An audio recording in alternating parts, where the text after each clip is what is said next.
देखिए, किसी पार्टी के अंदरूनी मामलात में मुझे शौक नहीं है कि उनके पार्टी में किसी पार्टी में कुछ होता है तो उनके इंटरनल मैटर्स पर कुछ तबसरा करूं, कमेंट करूं। मगर जब गुलाम नबी आज़ाद साहब जो पिछले 45 साल से कांग्रेस पार्टी से वाबस्ता हैं, वो हर बार जब कभी हैदराबाद आते तो मुझ पर और मेरी पार्टी पर इल्ज़ाम लगाते कि आप बीजेपी का साथ दे रहे हैं, बीजेपी की बी टीम है। आज उन्हीं के पार्टी के राहुल गांधी ने उन पर यह कहा कि आपने लेटर पर साइन करके, लेटर लिखकर आपने बीजेपी का साथ दिया। तो अब गुलाम नबी साहब को ये सोचना पड़ेगा कि बीजेपी का साथ तो वो दे रहे हैं, जब उनके लीडर राहुल गांधी उनसे कह रहे हैं कि भाई आप तो बीजेपी का साथ दे रहे हैं। और खुद गुलाम नबी ने मीडिया के सामने आकर मीडिया से कहा और सारी दुनिया से कहा कि अगर मैं बीजेपी से मिला हूं तो मैं इस्तीफा देने तैयार हूं।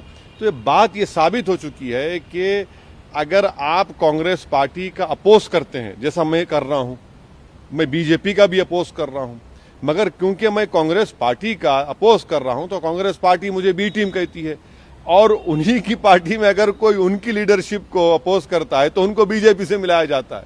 तो ये तो सोचना पड़ेगा उन मुस्लिम लीडर्स को जो कांग्रेस पार्टी में अपना वक्त ज़ाय कर रहे हैं कि भाई आज आप पर इल्ज़ाम लग रहा है कि आप बीजेपी का साथ दे रहे हैं, तो कब तक आप ये गुलामी करते रहेंगे कांग्रेस की लीडरशिप की। लेकिन सर, एक विकल्प भी तो होना चाहिए ना, जो मुस्लिम लीडर्स की आप बात कर रहे हैं उनके लिए एक राजनीतिक विकल्प। देखिए, विकल्प उस वक्त निकलेगा जब आप ये गुलामी की जंजीरों को तोड़ेंगे। विकल्प उस वक्त निकलेगा जब आप अपने मुकद्दर के फैसले खुद करेंगे। अगर आप किसी की गुलामी करते रहेंगे सिर्फ इसी के लिए नहीं, कोई विकल्प नहीं। अरे भाई, मंजिल उसको मिलती जो मंजिल की तलाश में निकलता है।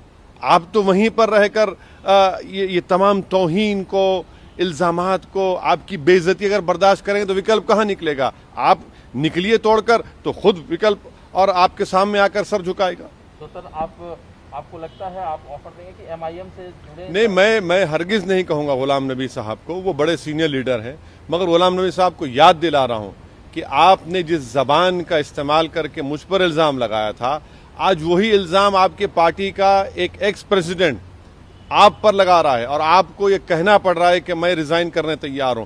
तो उनको सोचना पड़ेगा, उनके कॉन्शियस, उनके जो अगर इनर कॉन्शियस है तो उनको सोचना पड़ेगा, उनको इंट्रोस्पेक्ट करना पड़ेगा कि इतने साल के बाद आज उन पर इल्जाम लग रहा है तो गुलाम नबी साहब कल मुझ पर और कांग्रेस पार्टी हम पर उंगलियां ना उठाएं।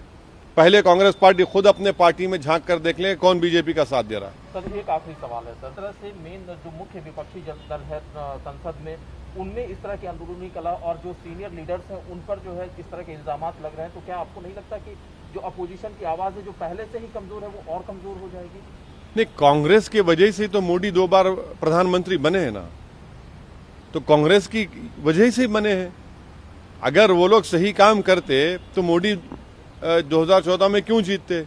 अगर वो अपोजिशन का सही रोल निभाते तो 2019 में उनकी 50 सीटें क्यों आती और इतने उनके एमएलएस क्यों बीजेपी में भाग रहे हैं? तो इनकी कमजोरी है, इनकी गलती है, जिसका रास फायदा बीजेपी को मिल रहा है। नरेंद्र मोदी की सबसे बड़ी ताकत तो कांग्रेस पार्टी बनी हुई है और उनकी लीडरशिप बनी हुई है।